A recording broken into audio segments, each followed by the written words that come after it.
আল্লাহ রব্বুল আলামিন বান্দাকে যে সম্পদ দিয়েছেন, অর্থ দিয়েছেন, এর থেকে কিছু সাদাকা দান করার জন্য আল্লাহ তাআলা উৎসাহিত করেছেন।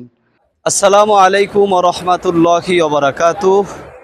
আমি হাফেজ মাওলানা আবুল কালাম আজাদ, প্রতিষ্ঠাতা পরিচালক মদিনাতুল উলুম দৃষ্টি প্রতিবন্ধী এতিমখানা মাদ্রাসা।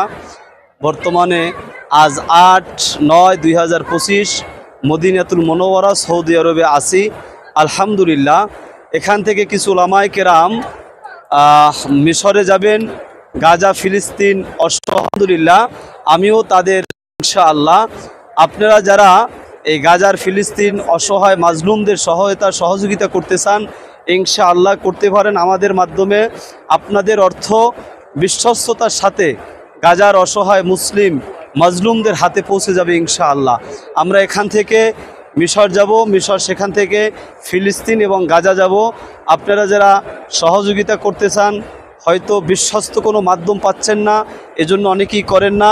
ইনশাআল্লাহ আল্লাহ রাসূলের রওজার একেবারে কাছে দাঁড়িয়ে মসজিদে নববী বসে আমি আপনাদের এই প্রত্যেকটা টাকা, প্রত্যেকটা দান ইনশাআল্লাহ গাজার মাজলুম অসহায়দের হাতে পৌঁছে দিব। সহযোগিতা করতে চান আমাদের মাধ্যমে করতে পারেন। আমাদের মোবাইল নাম্বার দেওয়া থাকবে, বিকাশ নাম্বার দেওয়া থাকবে, ব্যাংক অ্যাকাউন্ট নাম্বার দেওয়া থাকবে। আপনারা সেখানে সহযোগিতা করলে ইনশাআল্লাহ গাজার, ফিলিস্তিন অসহায় মুসলিম আমার ভাইয়েরা, বোনেরা, শিশুরা পাবে। তারা আজকে ক্ষুধায় কষ্ট করতেছে, তাদের অন্ন নাই, বস্ত্র নাই, তাদের বাঁচার মতন কোনো উপায় নাই, কোনো অ্যাবিলিটি নাই। তারাও মানুষ, তারাও বাঁচতে চায়।